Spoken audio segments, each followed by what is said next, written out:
values, and when I invoke that generator function, it's going to create an object that I can control the generator function's execution context. And we're storing that returned object inside of the control variable. So now I can reference the control variable to control the execution of my generator function. And you can take a look at some of the primitive values that we are yielding. For example, you have the string data type, the integer data type, the floating point data type, and you also have the Boolean data type as well that's being yielded. So you have all these different primitive data types that are being yielded. So what we can do is we can take a look at executing and invoking from where we are currently in the function, which we're starting right here at the beginning of the execution. We're at the first stop sign, and it's going to yield back the data type of string. It's going to yield a string back, and we're just printing that out. Now what we need to do is go to the next stop sign and print that out. So we say, look, run the next method, and then we're going to echo out a line break, and then we're going to concatenate whatever value is being returned by the current method. So the current method right now, we're at the second stop sign, is going to return the value of 100, and we print that out, and there we go, 100. You do the same for the floating point number, and the same again for the Boolean value, true or false. And you can see all of these different primitive values that are being printed out. Now, there's a lot of code here. This is good because it allows us control over the object. So saying current and next methods allow us to control the execution. That's good. But what happens when we want to very quickly, in just a few lines of code, iterate over all of the stop signs? So we go from this one to this one to this one to this one in a few lines of code, instead of writing out all of these functions over and over and over again. How do we do that? Well, again, we do need to invoke the generator function, because that creates a control object, and that's how we control the execution. So we still must invoke the generator function, and that returned object gets returned to the control variable. And now what I'd like to do is I'd like to use a for each loop. Now this for each loop is going to iterate over all of the stop signs, and it's going to do it automatically without me having to run next and current, next and current. So what I want to do is I want to target the control object. The control object, again, is how we control the execution. So we need to be able to access the pedal. So you can think of this like a self-driving car now. We're telling the car to automatically push the accelerator pedal until it reaches its final destination, the end of the execution. So I'm targeting that control object, and I'm saying, look, each iteration I want you to return the yielded value, and we assign that to this variable. You can give this variable whatever name you like. Mine's going to be value. So on each acceleration, what it's going to do is going to say yield the value to the value variable. So on the first iteration, it's going to be string. On the second iteration, it's going to be equal to 100. On the third iteration, 100.11. Fourth one is going to be true. So you can see it's just going to loop through these yields, and the yielded value is going to be assigned to this value variable. Perfect.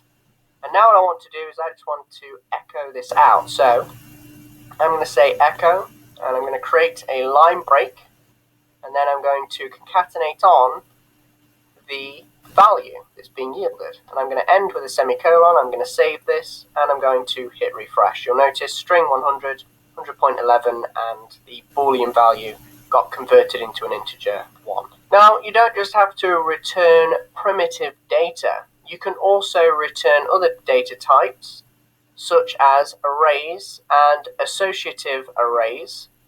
And also, don't forget, you can have classes. So, for example, I can say class myObj, and I can instantiate that class within the yield statement. So I can say new myObj, which means it will instantiate that class. It will create the object from that class.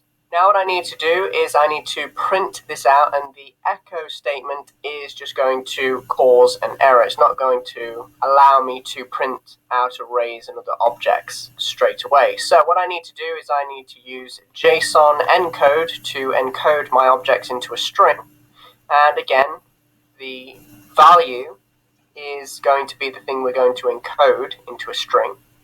And I'm also going to pass in JSON pretty print. And that way things will look nicer, and I'll end that. So this function right here is going to return a string. It's going to convert our objects into strings, and then we're going to concatenate that string onto the line break right here. And in fact, let's have 2 line breaks, and then I want to echo that out. So let's print this out. You have your array, you have your associative array, and you also have your object that came from my obj class. So hopefully now you can see that this is really good. You can return not only primitive values, but you can also return objects as well. Now I can also comment out these 2 lines real quick. So now we just have our standard array, and I'm just going to hit refresh. Now, what happens when I want to yield each value? Well, the yield statement allows me to actually make each one of these values in the array a stop sign, so we can stop on each value. So essentially, we can yield from each value in the array. And how do you do that? Well, you say, quite literally, yield from this array, this object.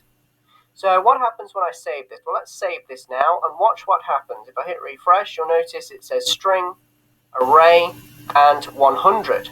So what it allowed us to do is it said yield from each one of these values in the array, so each one of them is now a stop sign. And all I had to do was use the from keyword. And you can do the same with your associative array. So let's say yield from an associative array. Let's see what we get this time. So I'm going to hit refresh, and you'll see it says 100 and key 2.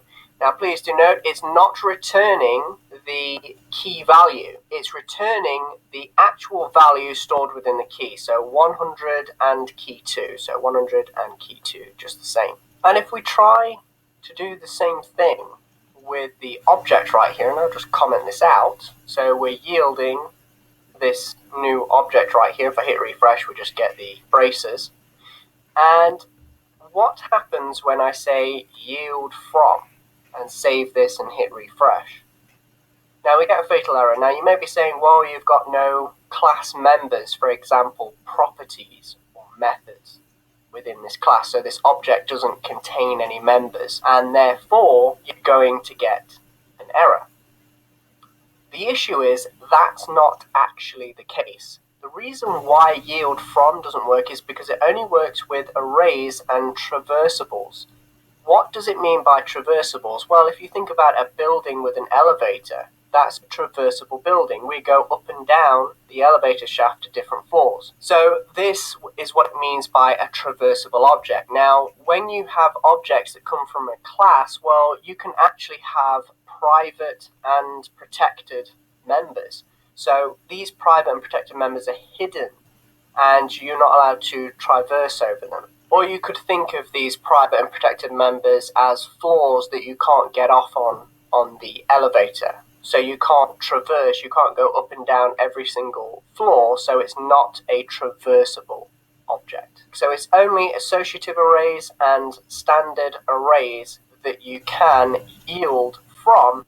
You cannot yield from a regular object. So if I just get rid of that yield from, and there we go, we have all of our yielded values from the first array, then you have all of the yielded values from the associative array, and then you have a yielded value of the object that we created from the myObj class. And also, don't forget that functions are callable objects. So, just like we can yield back an object, whether it be an array, an associative array, or a standard object, you can also yield back a function. So let's just do a quick example with one yield.